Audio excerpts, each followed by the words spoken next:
let's start this thing. Before we go too far, please, everyone, if you don't want to be spoiled on the story of A Plague Tale Requiem, why did you click on this?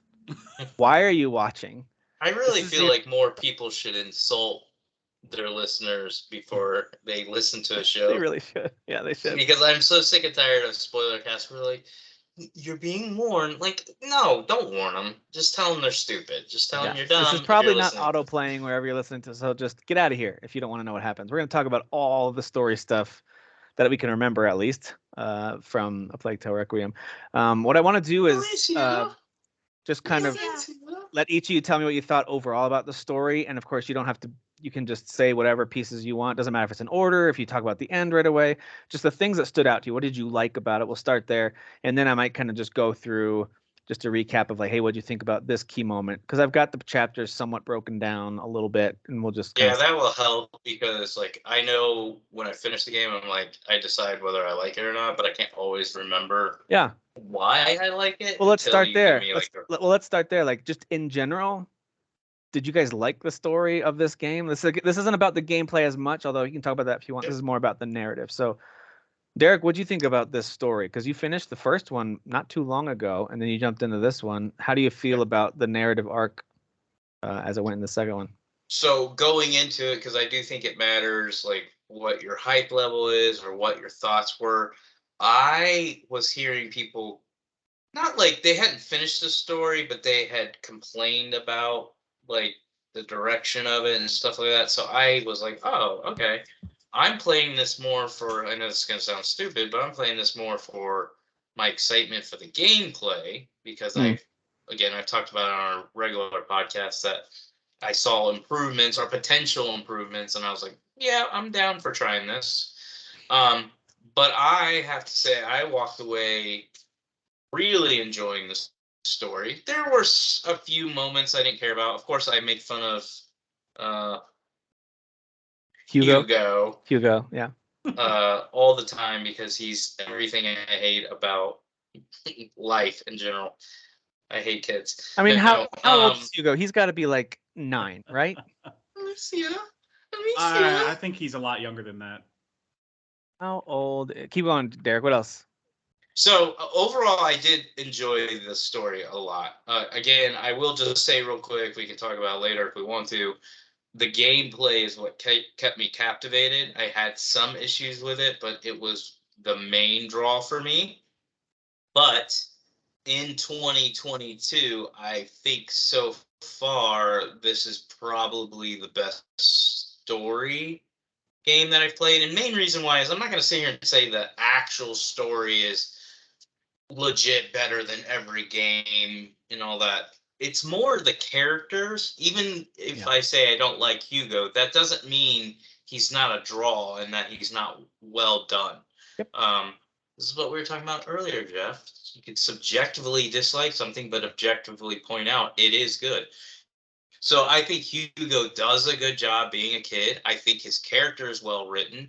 I think uh, the issue that I heard from other people is they didn't like it's Amicia, right? Yeah. With Amicia. M? Yeah. Yeah, not Alicia.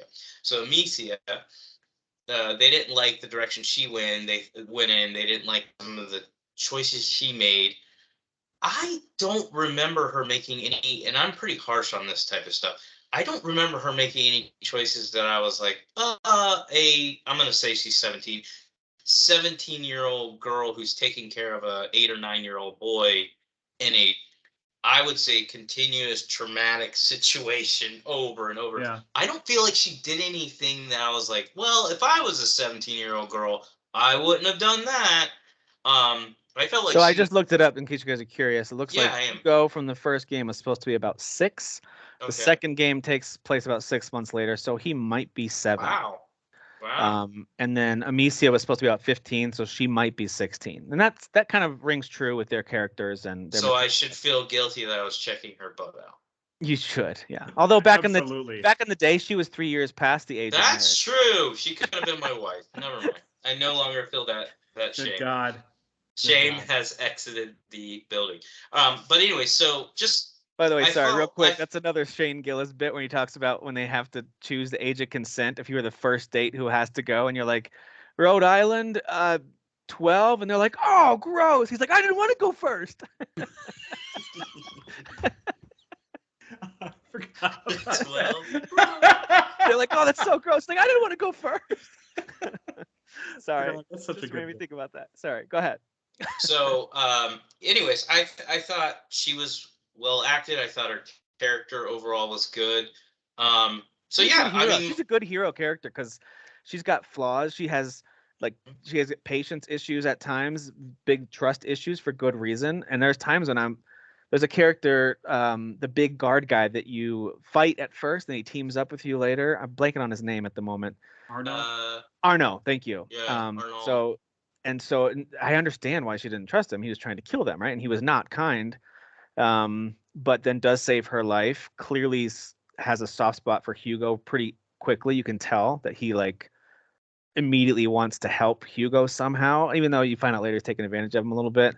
But Amicia is like, I don't trust you for a second. Like even after they go through some stuff together, she's still kind of like. There was that part where she was like, "Come on, let's go." Yeah. He might try to kill us later. Let's leave him, right? Yeah, let's leave him, let him die. So, but I want to say before I speak on that, I think this is a huge compliment to how they wrote her. I think they wrote her better than Ellie from The Last of Us, and they have similar arcs, meaning they're both these innocent girls who get thrown in terrible situations and then are forced to kill. And I just feel like, I think if I remember correctly, maybe I'm just remembering wrong. I feel like Ellie was like one time she was like, "Oh, I feel weird about this," and then after that she's just like a mass murderer. I felt like with Amicia they were very consistent with like her doing these horrific things, but understandably why she was doing it, but she was still feeling the guilt and the shame.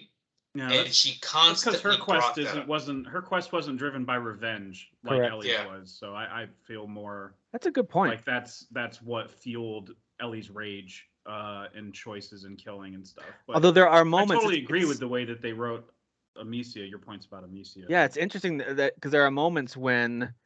So again, this is we're totally spoiling this thing. There's a moment after the mom is killed by that crazy flower lady who thinks they're waiting for the child of light or whatever to show up, and she slices the mom's throat. And Amicia goes from what you're describing, where it's like we kill if we have to. And I remember she explains it to Lucas and to Hugo and to others at times. She'll say like, "Sorry, we had to do. We had no choice." Like you can tell she's feeling that guilt, but also needs to press on.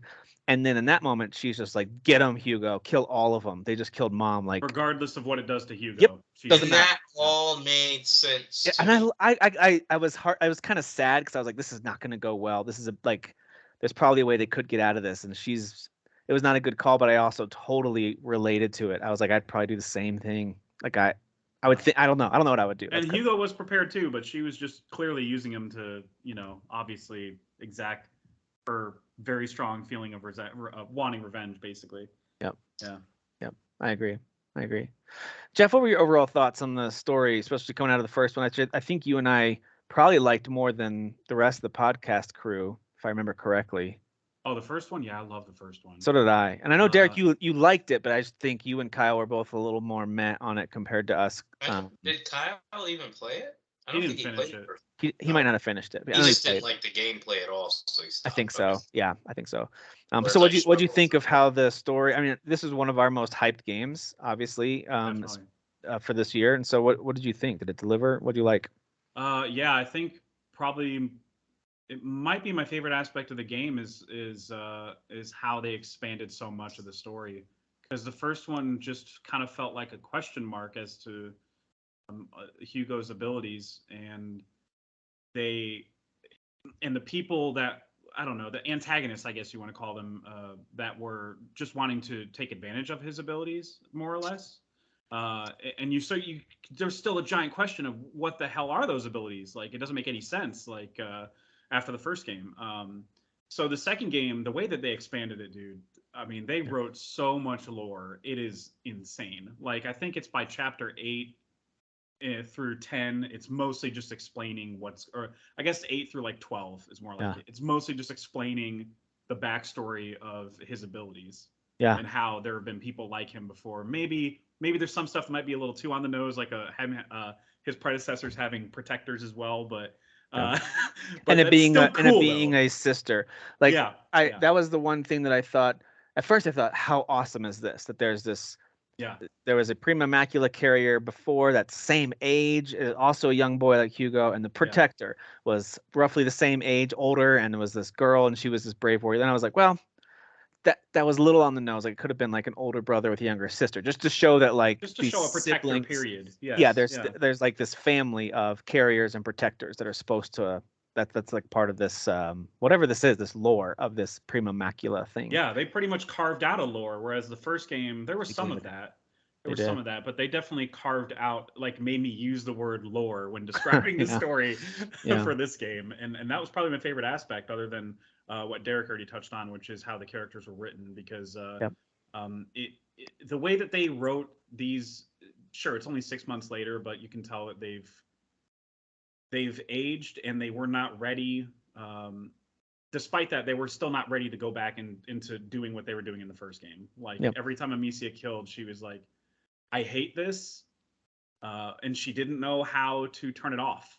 Like I think there was a part in the early goings where she's hanging out with Lucas and guys just keep coming down and you're just wasting all of them until I think one of you gets caught or something. I can't remember. Well, and it backfires because her temper is just yeah. just So steams like over. She like hates doing it, but she feels like she can't stop. She has no choice. And Lucas is like, "Let's go," and she's like, we have an opening. Pay. Yeah, exactly. It's I like the way that they handled that. I know I recognize that a grown ass adult to look at that and go, "What is wrong with her?" But when you look at it through a lens of them being kids still, I don't have a problem with it. I look at it as, oh, they're being kids and they're like hormonal and they're extra emotional and stuff like that, especially Hugo for hinging his plans entirely on a dream. Well, also these people have done horrible they've done horrible things. Like these soldiers that she's fighting. Like for us, we're just working our way through area after area. Let me get from point A to point B, sneak through, kill through, whatever you're gonna do, right? You're trying to get through, but think about the number of bodies and villages that were burned and ruined and just people that were just wrecked by these soldiers. These were terrible people. And so she's experiencing all this and seeing families just like hers. Like, I don't know if you remember like that part where they even show like dead kids and stuff that were like, it's just like, it's crazy. So she's some of them were hanging up on display or something like that. Yep. Yep. So I mean, I'm not saying and at that point she couldn't explain to Hugo what was going on, because every time he saw something bad, he would ask about it. And at that point, I do remember her being like, "Oh, just look away." Like she couldn't even explain it away anymore, and be like, "Oh, they're gone to heaven." She had nothing to say to him at that point. It just got darker and darker. She already knows that these are horrible people, and she was trying to avoid them. Then they do horrible things to them, and she's like, "F you guys, I'm killing all of you." And so I get it, like from that perspective. I think they just did a really good job writing these characters. Well, the game starts with them. They had a happily ever after at the end of the first game. So the end of the first game has a very clear-cut villain. There's this horrible priest guy who has learned how to. He's trying to take this power and use it on his own to like essentially control the world. Of course, he had white rats. Yeah, and he essentially got part of Hugo's blood and was able to essentially give himself the macula, kind of, in a way where he could control them against Hugo, and that's your final boss battle, and it's pretty epic. It's pretty cool. And then it ends, of course, with that guy being defeated. He's gone, but he was your big bad. There was kind of a smaller bad. He gets killed by who you realize is the big bad, and that's the main villain. This one doesn't really have a here's your big bad guy that's the worst. It kind of has little sections where you've got a bad guy where you think it's this guy and then it's somebody else. Yeah. But of course, as it turns out, the real enemy is the macula disease, the infection itself that is taking over Hugo, and they're trying to figure out how to stop it. And so that's what I liked about this too, is it adds that nuance in there of like, hey, not all these humans are totally evil or totally good. But they are going to kill each other. And the real struggle is just froze. Oh, I did. Can you hear me though? Did you say I did? I froze? Or maybe I froze. I can hear you just fine. I can hear. Can you see me? Am I good? Okay. Both y'all froze, but I thought it was just Tim. What about now? Am I moving? Am I moving? Okay. Yeah. Why don't y'all do one more test for me, as I'm actually having a conversation with you right now? So So it starts, of course, in a happy place where they are traveling together. The survivors of the first game, you of course discover that the mom survived that opening scene, although it looks very much like she gets stabbed through the door at the beginning of the first game. She's not. She's alive, and she helps you through the end of the game. She actually, unfortunately, is a pawn in the bad guy's way of getting Hugo to unlock the next phase of the macula growth or whatever. But anyway, the mom's a key character at the end of the first one, and in the second one, it's the mom, who I'm blanking on her name, Amicia, Hugo, and Lucas, who was your friend for a good chunk of that first game. Lucas is probably my favorite character. He's great. He's like this very well steady. acted. He's like your Samwise Gamgee. He is, yeah. And there's nothing like, even though he's kind of the same, like a little younger than Amicia, but kind of the same age. Like, there's nothing like romantic. He's like a part of the family, pretty much. Like that's how I took their experience at the end of the game. Then they clearly have an interaction like brothers, and they like have a deep affection and love for each other. It's not a romantic thing, which is that'd be kind of weird to try to introduce a little CW romantic comedy. Yeah, at that stage in the game, I would have been like, what are you doing, bro?" So I'm glad they didn't do I'm glad they didn't do like an almost kiss and go, "Oh, we shouldn't." Like I'm glad they didn't go down. They didn't. Yeah. They just kept it focused on. It was just a hug because she needed one, man. That's what it is. Yeah, that's it. So of course he's an alchemist who's studying under the mom, and so she's teaching him some stuff. But they're trying to travel. I bet you he's studying under the mom. If you know what I mean. That's totally what I meant. Age of consent back then is totally cool. That's why he wasn't hitting on Amicia. They're trying to find this legendary alchemist named Magister Vodan. And he's in this place called the Red City. So they're traveling there together, but they're taking time to like explore the countryside and have fun. And it's beautiful. And things go off the rails real quick because as they're exploring, of course, you could tell as they're having so much fun and they're pretending and they're charging them. I was like, this happiness isn't going to last very long. I kept telling myself that like at the beginning, I was like, things are going to go bad. And they end up going into a place they shouldn't with these horrible people wearing these weird basket masks that look like something from The Witcher 3. I was like, what is happening? And they're like chopping these little villagers up. And so Amicia gets in over her head, is about to get killed, and Hugo has to summon the rats to kill those guys. And then by the time you wake up, they're now being searched for across the countryside. So they hit this checkpoint, get spotted, have this big chase, and they all almost die. So it's a very dramatic opening, which I liked a lot. I don't know about you guys, but I kind of liked how they right away were like, here's your happiness. Here's a little dose of happiness. And they give you a few more throughout the game. They do. Every time you go to a new city, basically, you're like, here's your little dose of happiness. Look at how wonderful. Every time I saw a city, I was like, that's going to get destroyed. Yeah, same. So that's how the game started, and it kind of...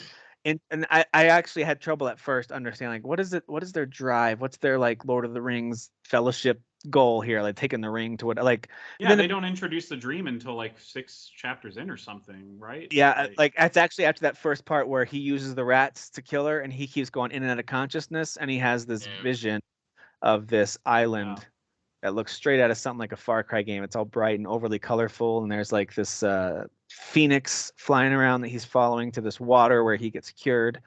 And so that's kind of his driving force of the game. And he eventually gets Amicia on his side of like, let's find this island. That's where the cure is going to be. So that was kind of like the setup of the game. And I thought it was really intriguing. I thought they did a great job writing that. And part of me is going like, is this based on something I'm not aware of? Because this is really intricate and well put together, but I don't think it is. I think it's all original, right? I think it is too. It's all original. Obviously based on a real time and a real plague, but yeah, absolutely. Yeah. Yeah. Like that's what I was also thinking is that it's pretty cool that they're like A Plague's Tale is the title, meaning they could totally make, after they finish these guys' story, a totally different game about a different plague with new characters. Like they can make an entire franchise out of this. But yeah, I feel like the quality level of, because you got to remember, this one kind of feels AAA. There's still some things that I could be like, still jank. I agree.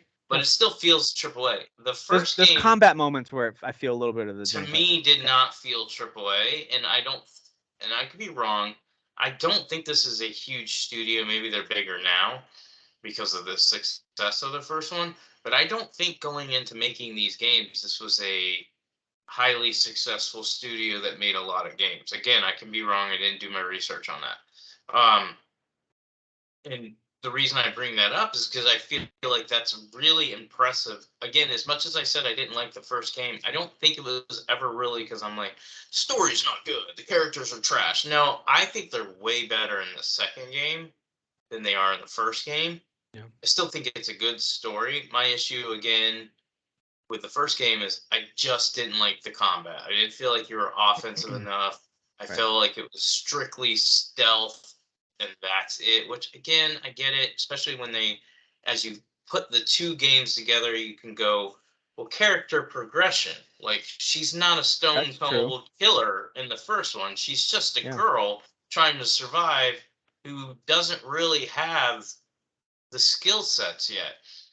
The second one, she's more skilled, and she's got more experience, and you learn as you go. And I think it made more sense for, from a gameplay perspective, and going back to story and characters, a personality perspective, that she did change and she progressed into a new and totally different person. And that's why I said I feel like they did a better job with her than they did with Ellie in The Last of Us. Again, I'm not saying it's bad, and Jeff brought up a good point. You know, Ellie's reasonings are different, which they are. Again, if somebody murders people that you care about, you're going to tend to, from that trauma, you're going to do a quick switch. It's not going to be like, Yeah. you're slowly progressing Yeah. to this terrible person. Right. It's going to be a quicker switch. This is this I just felt like the backstory that you get with these two characters. You get to see everything they go through slowly and detailed. It's not like a quick, like, well, I think in the last 3 or 4 years they went through some hard crap. I kind of like that it was like story one, and then 6 months later story two. Yeah, me too. So you really do get to know their story, and you can see So, the progression. I was so But happy about that too. I did not want like I just feel teenage like Hugo the or story nothing. was really well done, and the Yeah. characters were really well done, and they did a good job of making it, especially in that intro, making, like, leading you into, like, here we go again, and it's gonna get way, way worse. Yeah, I did wonder, Jeff, like you were saying, if we're at some point going to do a time jump to teenage Hugo and adult Amicia, and I didn't really want that because I was so intrigued by the setup they had, and they stuck with it all the way through the end, and it made the closing that much more impactful because of that. It's like they went through so much over the last, let's say it was a full year total time between the beginning of the first game and end of the second. Yeah. I don't know if it was. Let's say it was about a year. I mean, that's an insane experience from the go through and now they also barely knew each other. So in the first game, if you remember, they were essentially kept separate growing up. So right. she was getting to know him in that. she first gets game, to yeah. know him as you're trying to go through places, and he just keeps asking for his mom for a while, but then eventually attaches to the sister. So, and I did think that in the opening of the first one, you start going through this town, and by the way, I thought they did a brilliant job with that town. Like, it felt very alive. It felt very much like going through a really high quality Assassin's Creed or even like a Naughty Dog game, as you're just walking through the town and they're celebrating at some kind of festival or whatever, and you can stop and watch the fire breathing guy, or you can stop and watch the band play. I just thought that was like, and of course you could tell, like, this is overly sweet and sappy, bad things are going to happen here, and they do. And then like that whole city gets wrecked by rats. Like, that's the first big set piece, right? Of you running away from things being destroyed by giant swarms of rats. Yeah, because again, you wander, you're looking for Vodon, right? Because things are happening, so you're going to look for this guy, and you go through this Colosseum, and you discover they're hiding the plague, and they've got hundreds of bodies in this place because the plague has hit. And then you start wondering, like, did we bring it? Are we the plague? Like, and that was, by the way, a really interesting through line throughout this, is like everywhere they go, they're destroying, or they're causing destruction, directly or indirectly, causing destruction all around. Which is good, like a good thing, because it's like, so you know who the villains are. It's these terrible soldiers and their armies and all that stuff. But also, in a way, you're a villain. Whether we know the characters, so we don't think they're villains. But if you really think about it, let's say we're not them, and we're just on the outside, a third party, objectively looking at it, we'd be like, you're just as bad, if not worse. Like, we need to kill you because you're a villain. So they're causing destruction everywhere they go. They have to try to keep this stuff a secret because they're aware if people find out that they are the cause of this, that they could be murdered immediately. So Yep, both the beautiful island town and that first red city might still be standing and looking great if it weren't for you trying to solve your family disease issue. You know, they might Yeah. still be, and so that's something too that kind of hit. And it's not like they don't address that in the game. Like she even questions, like, did we do this? Did we bring this here? Like, and then Hugo, of course, always going, was that me? Like, what happened? Like, and so That's it's what very, I was very trying to sad. say in the beginning, and I'm sorry I got off a little bit, but I was trying to give props to these guys that are making these games. This is well written stuff. Yeah. There's nothing. I'm pretty good at picking things apart and being like, yeah, that's a loophole, Yeah. or that doesn't make sense with the character. That annoys me, and I feel like they did a good job of going, like maybe somebody's sitting there and going, I think that's a loophole, or that character wouldn't really do that. We need. It's almost like they had really good testing to be like this. We have to have no holes in our story, Right. and if it's something that's unbelievable, we have to make it believable. So we need to write in reasons for people that like to question everything and go, nope, they explained that already. So in real life, no, it's not possible. But in this world, it is possible because we've Right. explained it. So I feel like they do a really good job of shutting people down that would question, like, why did the character do that, or why did this happen? Everything's pretty much answered, if not everything. And by the way, the mom's name is Beatrice. So she and this Master of Odon, you guys remember Different voice actor. they Yeah. try to treat Hugo and like help him. The idea is to like get him to the next phases, but Amicia doesn't know what that means. She just wants Hugo to be okay. Later discovers that even the mom, like everyone knows that part of him going through this process to kind of end the plague is him dying. Like, and so like they just understand that needs to happen. They're trying to trigger the next phase, which then would eventually lead to his death.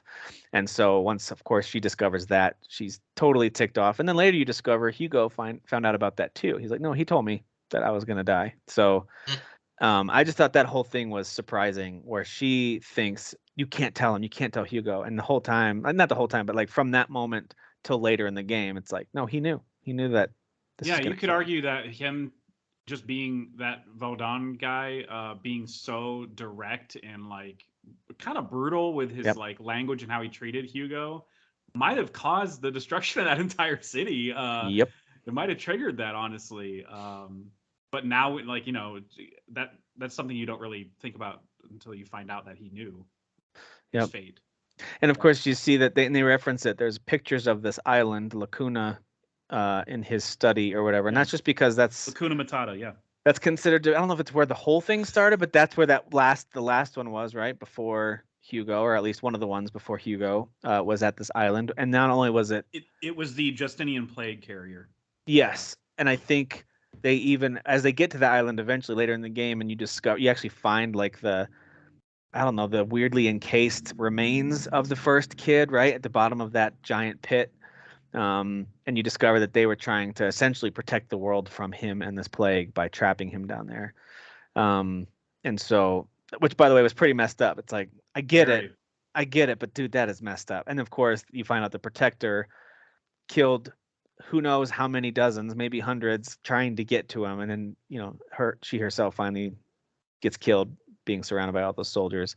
I thought that was a pretty epic way to tell that story. Without they didn't do any flashbacks. They just kind of showed us the remains of everything. I love seeing, that's like my favorite. That's another Naughty Dog thing. They love doing that in Uncharted games where you're like, this is what happened with Francis Drake and blah blah blah, and you're just like looking at skeletons and stuff. It was like archaeology, I love that stuff. Exploration kind of thing. Yeah. I really love when games do Well, that. I like Do it well. because Cool. you're only getting to see what they see. So everything is in their head. They're just trying to piece this together in their head based off the data they have in front of them, instead of like going, well, the audience actually gets to see it. No, you just get to see and hear what they see. Right. So it's very grounded. What'd you guys think about the team up with Arnaud? There's a couple team ups, but Arnaud is one of them. And so my favorite chapter, he dude. leads these mercenaries who are at one point hunting you, or trying to stop you. But then of course he's a disgraced soldier who's on the run also. And then teams up with you. He actually saves you at one point. You're about to get killed, and he saves Amicia. So what do you think about?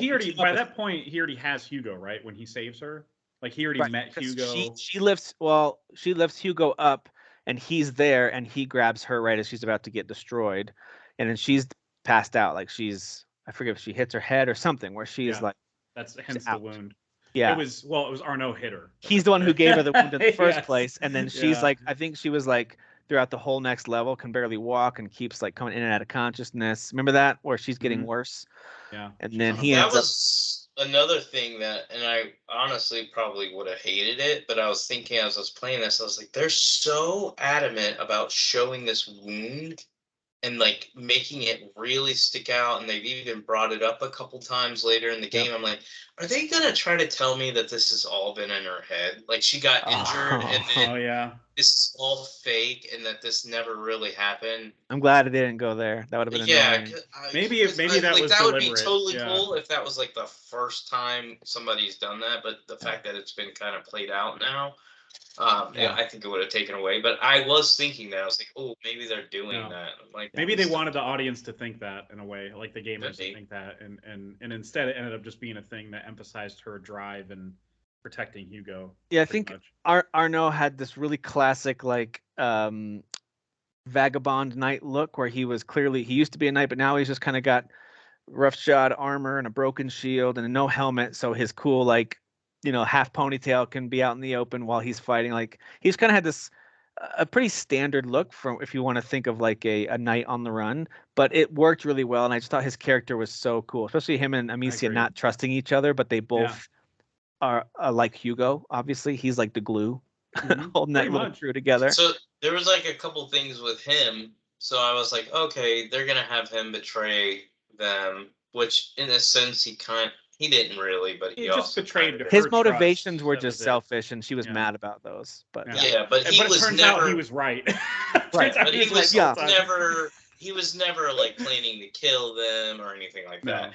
But I definitely got the vibe, because they obviously wrote his character intentionally like that, to be like, you don't trust this guy. This guy's shady. He'll probably kill them. That's how they want you to feel about him.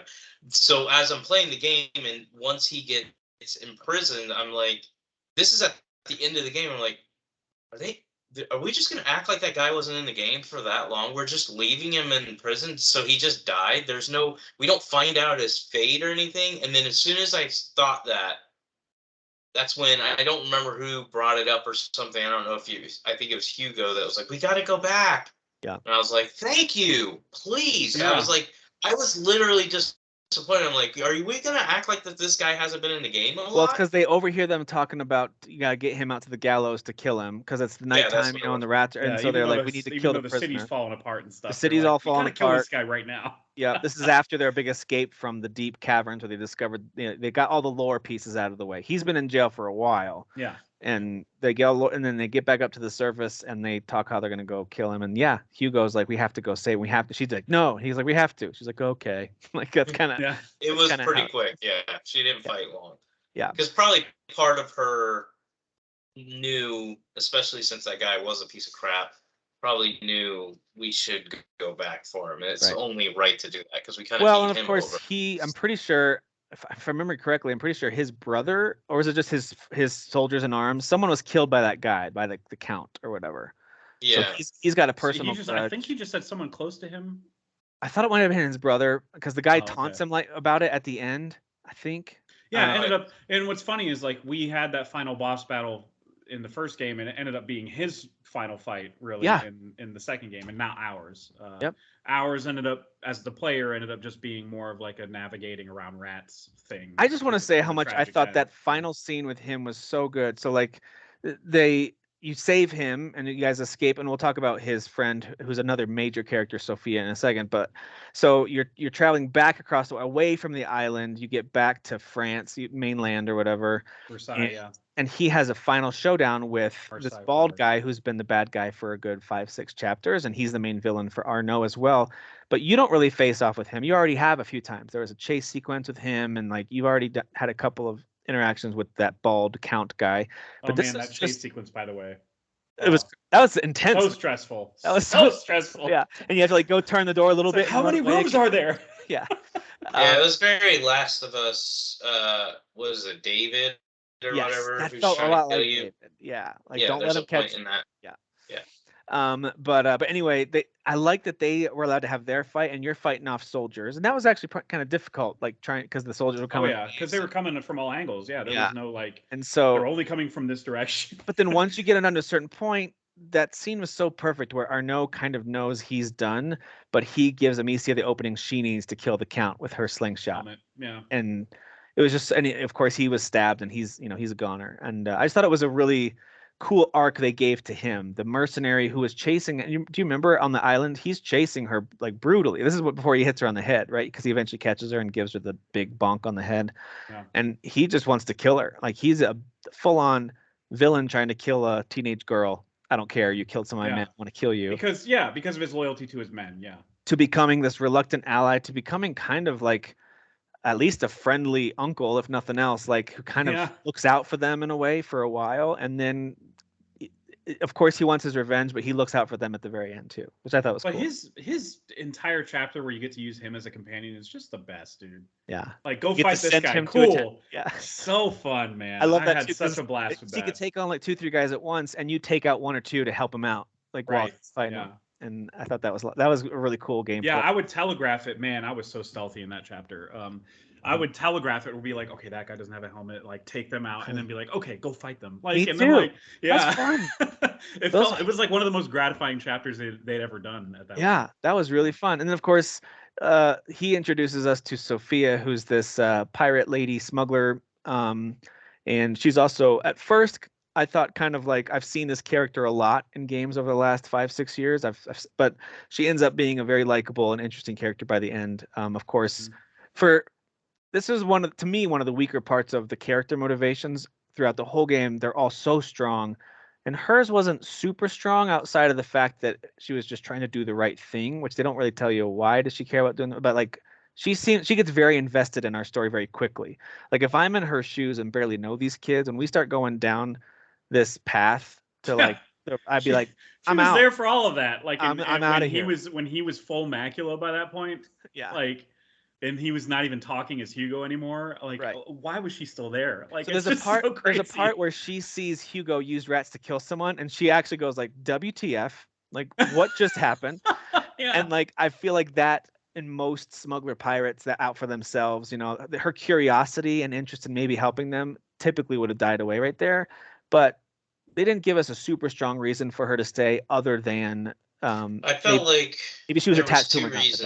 I felt like she was purposely a pirate, like as far as they wrote her as a pirate, so that you could believe that she'd be down for the adventure, because that's what she's all about.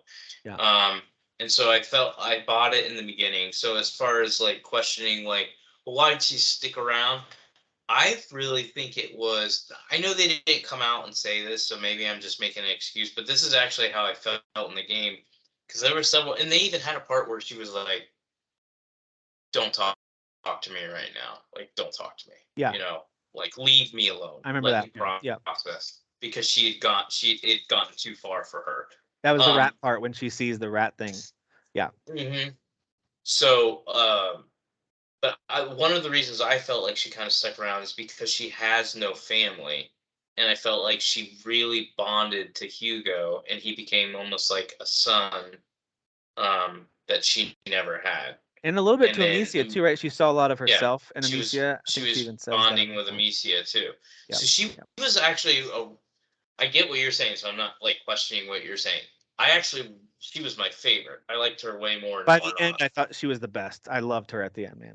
But I just loved her character. I didn't personally question like, well, why is she sticking around? I did at one point when things got bad, but again, for me at least, I liked that they had her basically get angry, pitch a fit, and then she kind of came around when she saw them like at a very humble, scared spot where they were like, you can go if you want to go, we understand. And she was like, no, I'm sticking around. At one point she says like, we've come this far, let's just keep going. And I kind of get that too, where she's like, I'm already in. Like I'm already invested.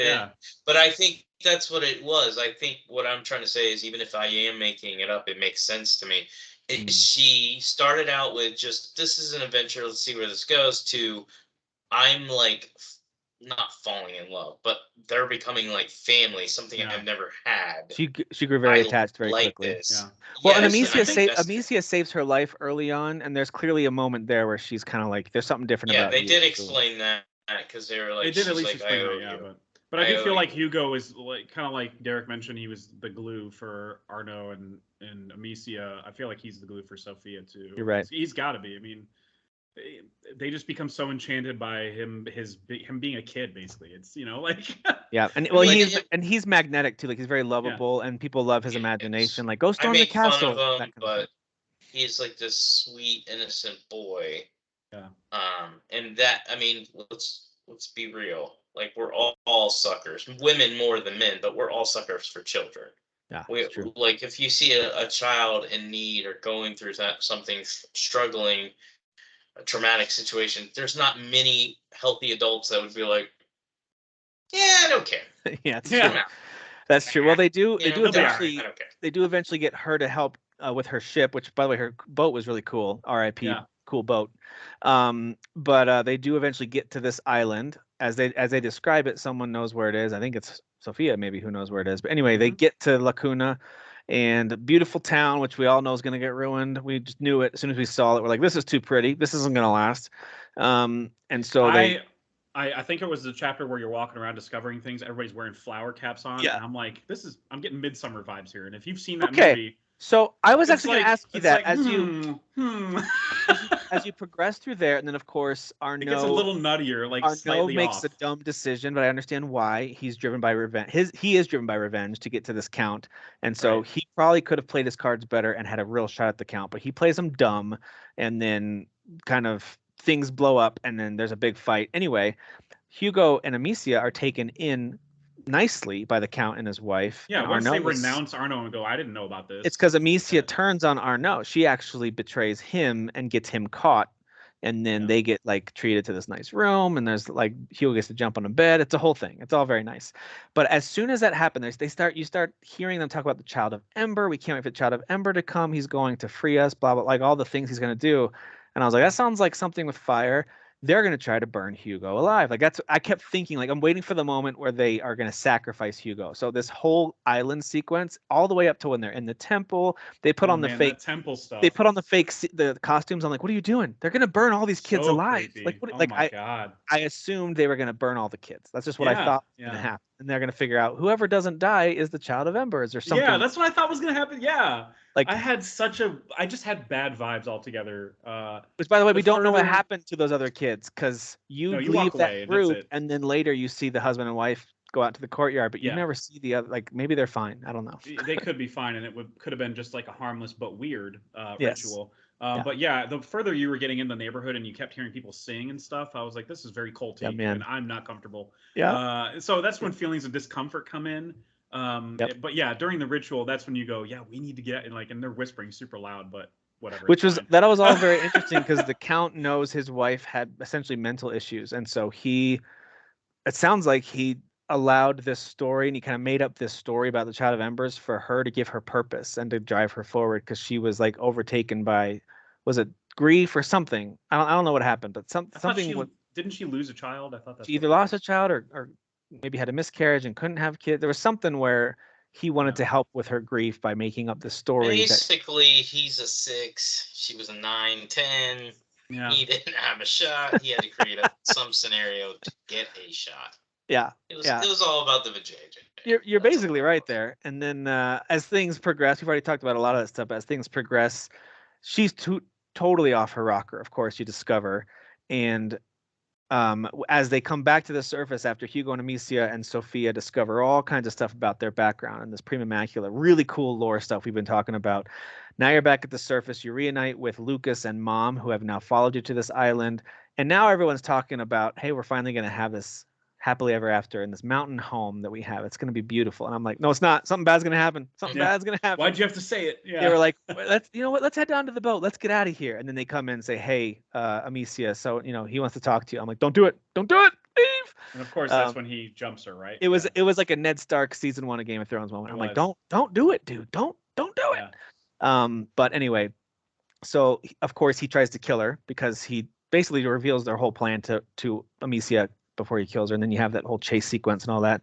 He messes up her arm like real bad. I mean, she gets injured so much in this game. We haven't even talked about that, but she gets hurt so much. I think her shoulder's out of socket for that part, which is why you can't really fight. Yeah, she gets busted up. Yeah. She gets busted up pretty good. But then, of course, they all meet in this kind of amphitheater. That's where the fight kind of culminates. And then you see the mom's tied up, and I'm like, I thought they're gonna burn her alive. It was less fire deaths than I assumed going into this. Yeah, you mentioned Child of Ember, Child of Light, and I'm like, Yeah. there's no fire here. What And is there was happening? no fire, but she does cut the mom's throat. So Beatrice dies, and then that's when Amicia eggs on.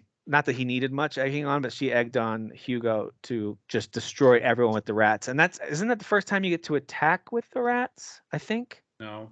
Had you already attacked them can, before? Yeah, you could do it chapter 5 or 6.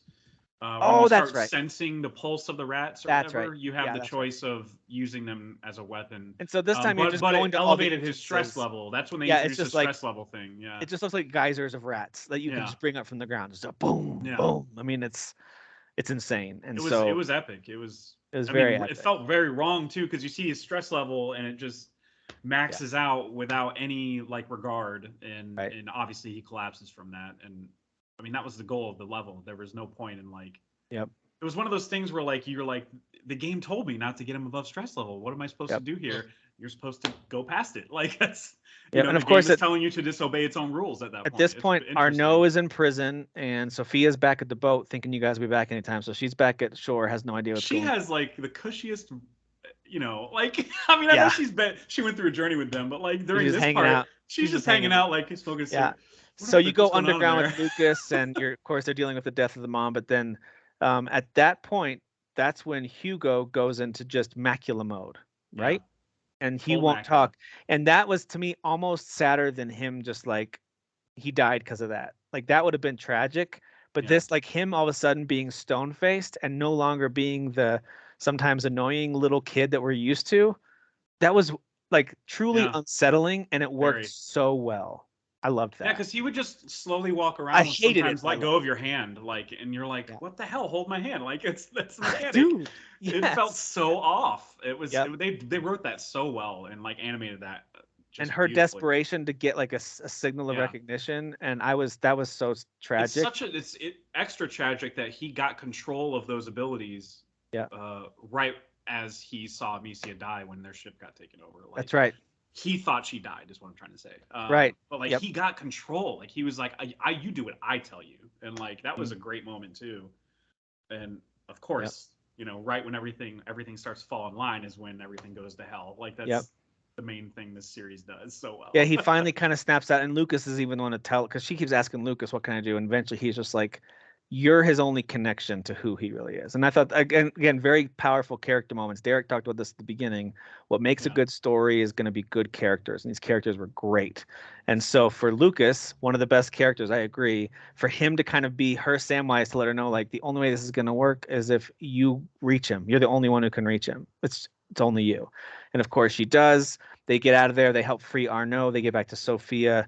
But they're being chased on the boat. You have a really brief moment of everyone being calm, and then you have a big kind of boat fight sequence that doesn't go super well because the Count guy, who's now mad because, by the way, you used the rats to kill his wife. I didn't mention that, but crazy. Yeah, that was the crazy wife. very lady strong revenge kick that he had. Yeah, so he comes to get you guys. Immediately wasted the wife. He wants to kill all you guys and take Hugo for himself for the power. Yeah. And he's successful ultimately in that endeavor. Like his boat overtakes you. You guys put up a good fight, but he ends up, shooting Amicia with the dart, and essentially the boat gets sunk. And so you wake up on shore, and then there's your big fight scene where Arnaud has his final stand against the Count. Works great, but the problem is after that's all over, you look over at the city, and the macula has taken over. Like there's a constant rumble on the ground the closer you get. Yeah.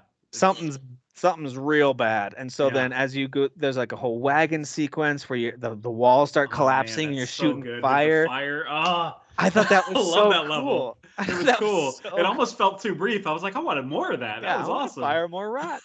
So I thought that was, again, back to that epicness. And I think, Derek, you mentioned this too, how like the first game didn't feel AAA. It felt like it wanted to be, and it had moments of like surprisingly high quality, but overall did not feel AAA. This one continued to have set piece after set piece, in addition to the main gameplay being elevated, the story and characters being elevated. But then these set pieces just like obnoxious either. They weren't. They were well done.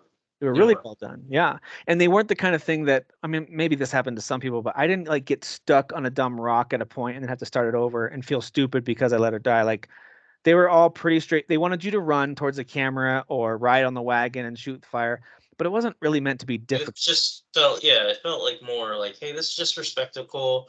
The rest of the game's harder anyways, so we don't have to make this hard. Let's just have fun. And I did enjoy those moments. I did too. And of course, you finally get into the city, past the city walls, and you discover that people are boarding up the walls from the outside, which is very odd. Of course, you discover that's because they're trying to keep the rats in. Doesn't work too well. So you get inside and you discover there's this giant orb. Looks like something from Flight of the Navigator from that old 80s movie. Like it just looks crazy. And it's sending out these pulsating waves of rats.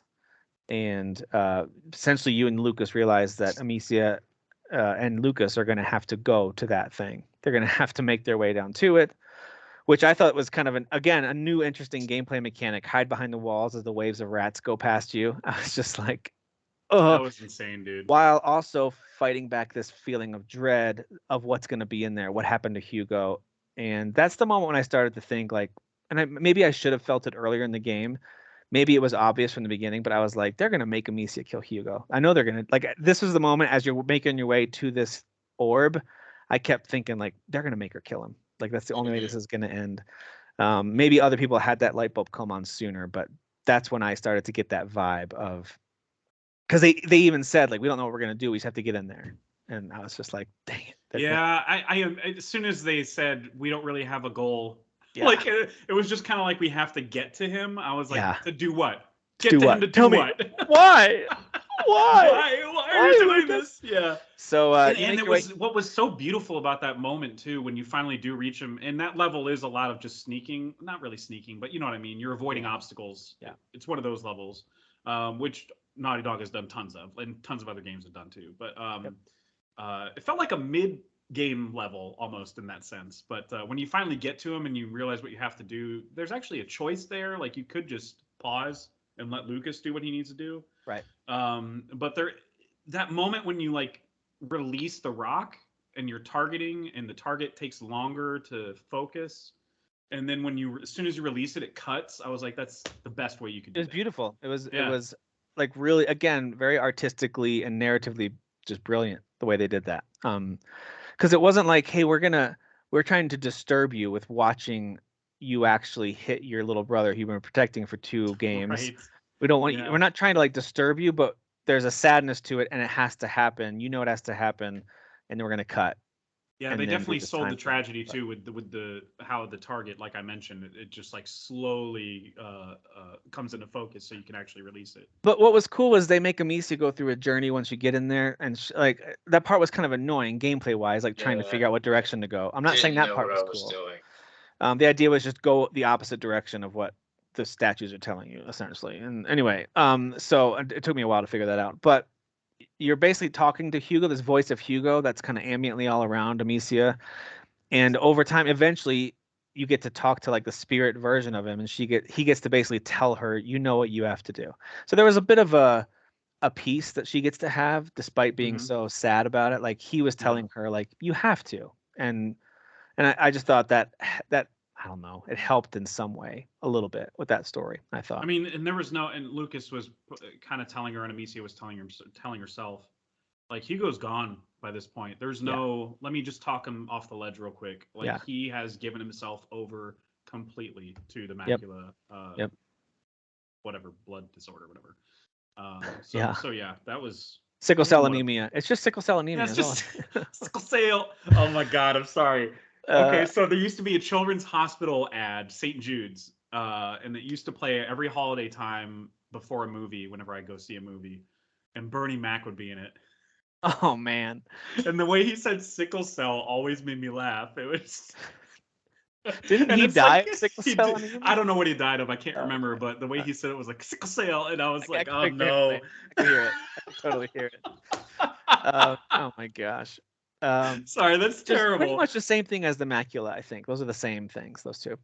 Pretty much the same thing. But Same then, of exact course, after that happens, it essentially does a time jump, and now we get to see. And by the way, Amicia's hair has had a transformation throughout the levels because of various things happening. She gets like a cool braided mohawk at one point, which then gets cut to even short. And then at the end, she kind of just goes full Joan of Arc after the time jump, where she's just got like, hey, I'm kind of a warrior chick. I don't need this long hair. Yeah. Kind of a vibe. And she is living up in that mountain home, and it's of course very beautiful. This game I think is just gorgeous. We talked about that in the main show so much, but this game is really pretty, and I think they did a great I job agree. of just. The entire time I had to lower my resolution so it wouldn't overheat my CPU, not overheat, but heat it up too much outside of my comfort zone. You know, I watched that deliberately. I gotcha. And some people just don't care about that. They just go, whatever. If it's going to run at 90 degrees Celsius, then whatever. But I watched that carefully. Yeah. So that was weird to me that I had to lower it, but it still looked great. Still ran great. Still looked good. Yeah. Yeah, Good art design will for help. sure. And the great level design. Like, I mean, I don't think that's too niche of a category to do for end of the year, but that's definitely something I'll invent for myself. Is like best level design. Yeah. I just love that it was the Naughty Dog. I just love that Naughty Dog type of level design where they don't really tell you where to go, but it's pretty clear where you need to go. Yeah, and I'll stand by that. Like, I now that we've talked back through the game again together, I'm still like, this felt like playing like if you had told me Naughty Dog made this game, I probably would believe you. Like, I might be like, well, it seems like maybe they're B team because it's not quite to the high quality on every, like, not every corner is perfectly smoothed. Yeah. But I would believe you in terms of character and storytelling and segments and set pieces and all that kind of stuff. I would I just like that they heavily borrow when it comes to character, story, and even gameplay from the Last of Us franchise, but this is not a Last of Us game. Like, No, you it's its know, own thing. when a game like literally copy and paste something that's popular and they're just like, oh, they're just trying to make another version of that. Like Souls games, like people do that all the time. This doesn't feel like that. There's going to be a lot of people who are going to be like, what are you talking about, The Last of Us? This doesn't play like The Last of Us at all. No, it's not like The Last of Us. It's just heavily influenced. There's a lot of influence, but it's still its own thing. Yes. It's more of a puzzle game, gameplay wise, like Agreed. solving how you get through these areas more than you've got 16 bullets and 7 enemies. Can you kill them all with those 16 bullets? It's not about that. You can literally, in some points, run through the areas and not kill anybody. And parts of The Last of Us, especially the first one, did have more of that vibe. It was a little more puzzly as opposed to always combat. Maybe not towards the end. But I think for me, the reason why I always compare it to Naughty Dog, and I probably always will, is that it's got that same heart of a Naughty Dog game. Like, what makes the Naughty Dog game good? Is it just the gameplay? No, it's a huge part of it, but it's not, because if I just look at gameplay, Uncharted has way too much climbing, and it's not one of my favorite games. But once you add in the characters and the story and the setting and all the other pieces, I'm like, yeah, I love those games, man. I love them. Even the climbing, I think, is great, because now you're talking to your other person while you're like, there's banter going on. I feel like Plague Tale Requiem captures it even more, but it's the cinematic quality to those games. Like, even as I'm playing it in the gameplay, it's like, look how cinematic. But it's very movie-like, you know. It's clever character development while you're playing the game, and not every game knows how to do that. A lot of games are like, you're playing the game here, and then we're going to go to a cutscene where the characters will grow. And it's like, well, these games have blended those things together, where you might be traveling or climbing or exploring, and they're going to be talking. And that's how I got to know Sophia. I love those moments in this game too, when Hugo might wander off and say go talk, and you have to go like kneel down and talk to him and stuff. I love those moments. When you get to explore the island, a big chunk of the island with Sophia, you get to know her super well, and I thought that was awesome too. To me, this is what Telltale games should have eventually gotten themselves to. They were getting close, man. Yeah, I agree. They were so heavy, they were story driven and all that stuff. And they were starting to incorporate a little bit of gameplay, but this is what they should have eventually gotten to. I think that these guys nailed that. I agree. Well, of course, at the end, I wanted to mention this too. There's that little bonus scene, classic Marvel mid-credit scene. But Thanos, it sounded. I can't believe they got Thanos for this. It's crazy. They don't. It's very unclear, and I love that it was a tease. It was a Channing Tatum. Channing Tatum was in there. It was a true tease because you don't see any characters' faces, you don't hear any dialogue, you just hear what sounds like a heart monitor, like in a modern day hospital, and what looks like maybe like a blue gown or something, right, Right. on somebody. He's on like a ventilator or Somebody something is. too. Yeah, Yeah, somebody some is. kind of And on it some looks kind like of a ventilator. child's hand or Yep. arm. And then that's it. Yeah. And then it cuts. So it's like, well, And is that's this that's Hugo, honestly or is this all like you just need. is this like the That's next generation of the Maculas in modern day? I do feel like that's all you need is just sound and like a little visual, like to know it's Yeah. okay, it's a child and they're obviously in like a bed. Right. But to hear the modern technology is really all you need to know where it's going next. Yep. COVID. It's Plague COVID. Tale COVID. Plague Tale COVID-19. Imagine if it was. It's not though. It's That not would be COVID. But so stupid. But I would I love it. know. Came from the rats. But there's part of me that China. imagines all these rat sequences, and using light and stuff like that with modern day equipment and flashlights, electricity. Like I can totally see them using the way that you play with light, where before it was all fire, now it's mostly like electronics based. That I could see it Yeah. being a really interesting if they go that way. I can already see it being like, yeah, not only that, but something where government agencies are involved and like Totally. And that maybe that's where the person is like being held in a government building, Yep. and the family needs to get to him and get him Yep. out. And not that they couldn't do another story that also involves some sort of, because a lot of this has been about the Inquisition and the Catholic Church, and less so in the second one than the first.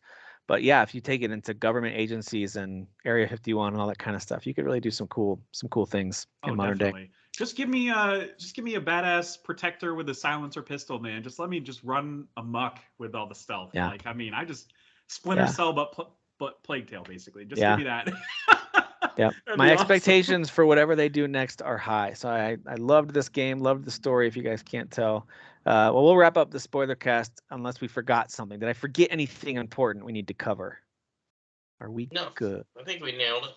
Yeah. I mean, like Derek said, the Channing Tatum cameo was exceptional. Channing Tatum is always good. He's always good. Yeah, this is in my top 10. It is right now, at least. I actually did my top 10 recently, just of what I've played so far. This is pre God of War, right? This is pre some of the other games that are going to be coming out, mostly God of War.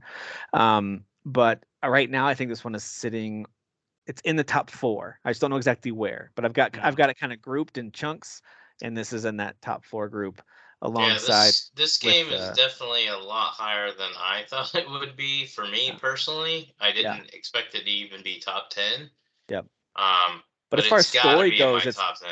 As far as story goes, it might be my top over. And I loved Horizon story. I loved the Neon White story, but I think this might be my favorite story. So we'll see what God of War has for us. Xenoblade Chronicles. I know you didn't play Xenoblade Chronicles 3, not yet, but I think that's definitely got to be considered too. Well, thank you guys for watching, listening, all that stuff. Thank you guys for being here on this weeknight. If you haven't played Plague Tale games and you listen to this, number one, what's wrong with you? But go play them. They're so good. They're so good. All right. We'll see you.